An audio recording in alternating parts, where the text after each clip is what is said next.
Jaime from Inky&Scrappy, sharing with you today card 3 in my MFT Alpine Friends stamp set series, featuring those gorgeous images from MFT. And this one is I'll call it a sandwich shaker, because I'm actually sandwiching my shaker bits in between two pieces of acetate. It allows me to do a background panel that is full of die cut images, and I don't have to do any masking to get that seamless shake or blend over the top of them. So I will include the coloring today. I am using my Ohuhu bullet nib markers. This is a cross between, I have the newest full set of the fine tip markers. I do not have the newest set of the brush markers. The only brush markers I have from them is my original 72 set. I think it was 72. I'm not positive on that one. But I do like to play with those fine tip ones, especially for little areas and images like these images are. And of course, my favorite Lawn Fawn ones are also wonderful for those smaller nibs. I think Copic, not the sketch, it's the original, right? Copic original ones also have that smaller nib on one end. I think they don't have the brush on the other though, right? They still have, I don't know. I don't have any, so I have no way to compare. Just from what I've heard. I would be interested in the new Ohuhus. I think they have the bullet or fine, I guess, and brush nibs. I have yet to find them, and I really don't need another set of alcohol markers. I'm resisting the urge. So I do go darkest to lightest. Most times when I do my coloring, you will see that I concentrate my darker colors on the outside of my image and then work towards the light in the center. It kind of gives it that roundness or that highlight that I was looking for. And then I'm pulling my color blends from past color blends that I have done. So I don't know if I have a specific color map for this one per se. I kind of pulled colors in from my past projects. If I can find one that has the vast majority of my color blends, I will definitely add that to my blog post. Otherwise, if you go back and search past blend or past color blending in my blog post, you can see it. If somebody is interested, or multiples, I guess it would have to be more than one person. If a bunch of you are interested in seeing my Ohuhu marker blend combos, please let me know below, and I will look at getting the pictures of those uploaded onto my blog, maybe a page format or something, so you can go back to reference them frequently. I do try to go in and make sure that I use all of the same color marker all at once, so it saves time on coloring. Did I? I missed a couple of things, so I had to go back and grab a couple of different colors, but for the most part, I was pretty good about it. The little birds I hadn't decided to add until a little bit later, and I wasn't really sure where I was going color-wise with those. And then for my little critters, I will pull in some of those neutral tone combos that I have. Some browns, some lighter shades of brown. And then I think I might have even left the bunny white. Sorry, I did this one like 2-ish weeks ago. It's just been super busy here. So hopefully your January is going well. By the time this one posts, it'll probably be towards the end of January, sometime next week. So we're keeping busy, I guess. You know, it's farm work and life in general, and I've been gone a lot, so trying to get caught back up on all of the things, plus, you know, all those end of the year things that I have to do at the beginning of this year. I know, that sounds funny. So end of last year stuff to this year's stuff. So there are my finished project or images, and I will die cut those out with my coordinating dies. since I do have the coordinating dies for this one. And then I'm just trying to kind of figure out my layout here. I haven't really decided how I wanted to do it. I knew I wanted to include all three of those main focal style images on this one. And I wasn't exactly sure how I wanted to achieve that one. But I decided to do like 3 separate, I guess, ski lift ropes. And so that was kind of what I'm doing here, just trying to plan it out a little bit better as per what I all need. Make sure I have enough images for what I was planning, because, you know, sometimes what I have in my head and when it translates to paper, size-wise or space-wise, it's not always the best. It is what it is. So I think I'm happy with the layout for the most part. And so I need to figure out how I'm going to either do the strings. I was kind of thinking about doing twine, and I kind of nixed it just because it wasn't what I really wanted for this one. If you saw my last one, you know that the twine was not my friend in it. And so it really wasn't that hard of a decision to decide I was not going with twine on this one. So I'm pretty sure I know what I want to do, and I decided we're definitely doing a shaker. So I'm using a stitched, I think this one comes from Trinity Stamped, a scalloped edged slimline panel. And then I need to cut out, I want to make it a frame. So I need to cut out that middle section. So I was sorting through my slimline dies, and nothing really was perfect to fit inside that stitched line. And so I ended up bringing in some Trinity Stamps Modern Embossed stacks. So I had started with the A2 stack there, and I mean, it worked pretty good. And then the other option was their 5x7 stack. I think it's A7, is that what they're called? And then I ended up finally going with the Mini Slim Modern Embossed stack that they have. I think it's just Mini Slim dies. I don't know if they're called Modern Embossed for the Mini Slims, but I ended up going with that Modern Embossed. It just fit perfectly inside of that stitch line, so it was going to give me the frame that I wanted, and it was just a little, like a hair bigger than the other one. I could have used the other one. It would have been fine. So I will run that one through the die cut machine, and then I could have maybe just added the hill towards the bottom if I'd made my hill a little bit bigger, but I didn't. So I ended up just moving that one over a little bit and then running it through the die cut machine again. Make sure that your adhesive is, you know, really good so your die doesn't wiggle before it gets cut, because you want it to line up properly.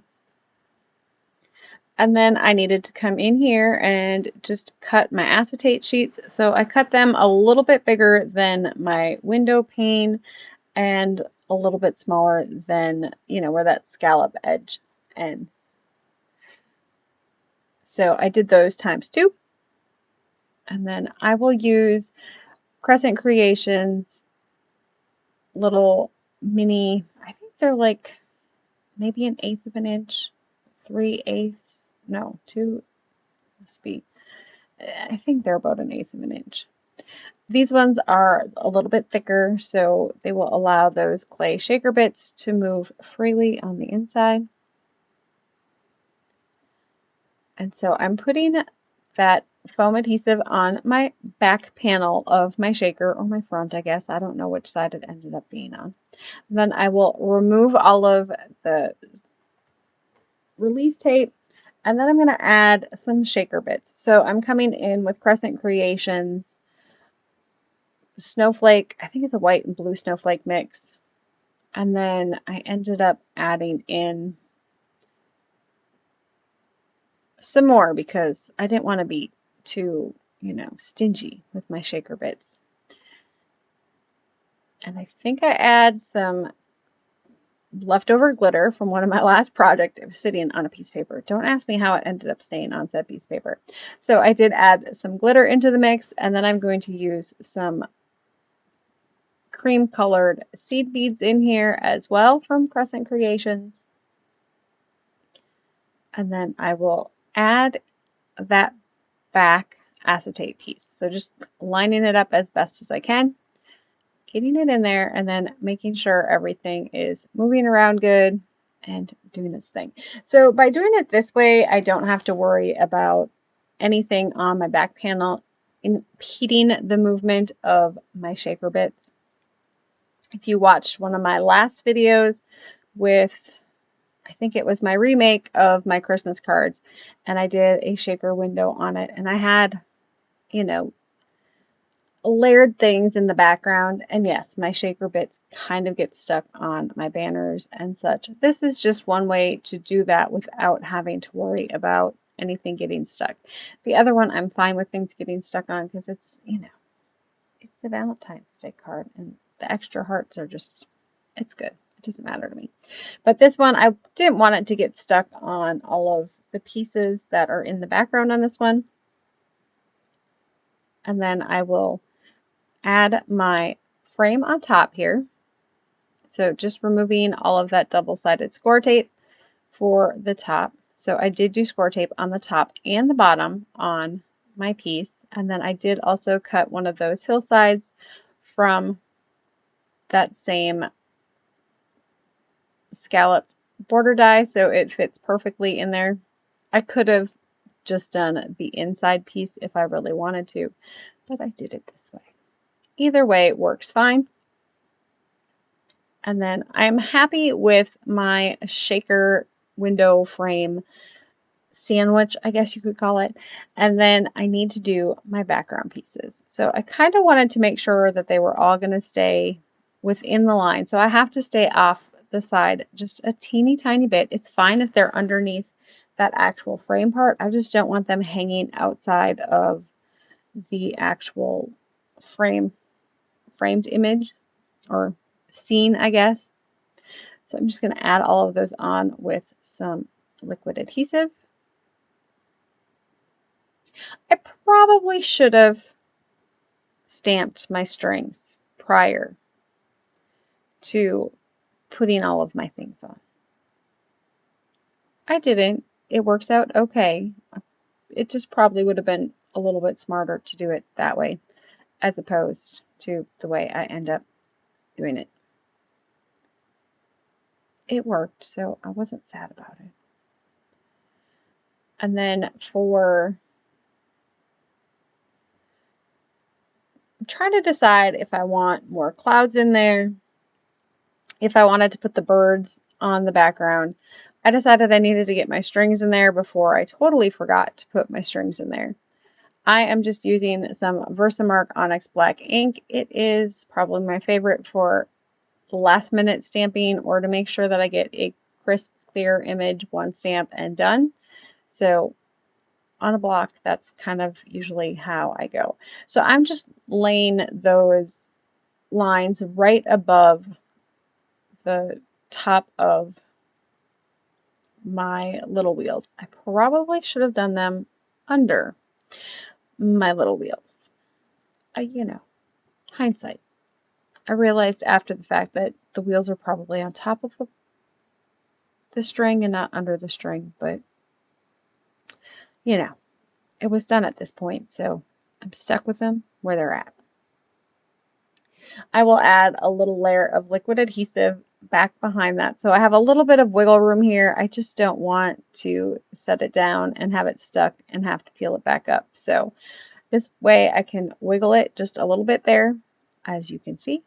And then I will add that onto the front, push it down, you know, make sure them shaker bits still work.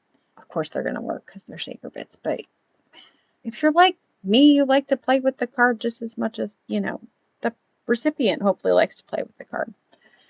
And of course, my shaker bits like to get stuck on top of each other in that window. It is what it is.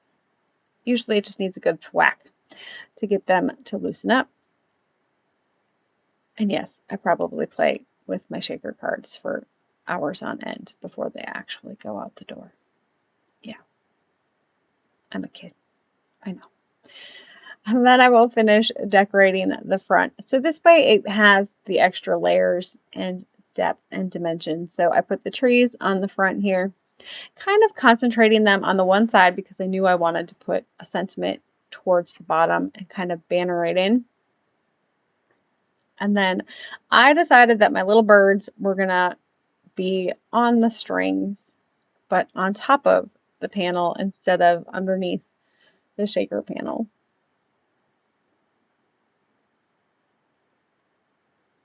And so just kind of going in and setting them every other kind of break up my color schemes there. The blue on top of the red, you know, I couldn't have them coordinating. They had to be a little uncoordinated. And so I did bring in the purple. I don't remember why I did purple because I really didn't have purple in my card. No comment. I have no clue. I ended up going purple. I liked the contrast, I think. And I'm using the sentiment "You Lift Me Up" from that Alpine Friends stamp set. And then I did die cut that using that scalped slimline die again to give that scalped border on the side there. So then it fits perfectly on my top. I don't need to worry about it, you know, overhanging and trying to cut it and have a straight on the scallop. This way it blends in there beautifully. And then I will take an 8 or a slim line, so I think it's 8.5 by 7.5. I think that's what it is. Or 7. Is it 7? 8 by 7. I think it's 8 by 7. So it's 3.5 by 8.5 for my card base, scored in half. And then I will add some score tape down the middle and then some liquid adhesive, so it gives me that little bit of wiggle room, but it will stay on there. And that will complete card 3 in my Alpine Friends card set series. I have one more to go, so make sure to click that subscribe button so you are alerted when that video goes up on the channel. I have a bunch of fun new ones coming your way soon. So thank you so much for watching, and please keep getting inky.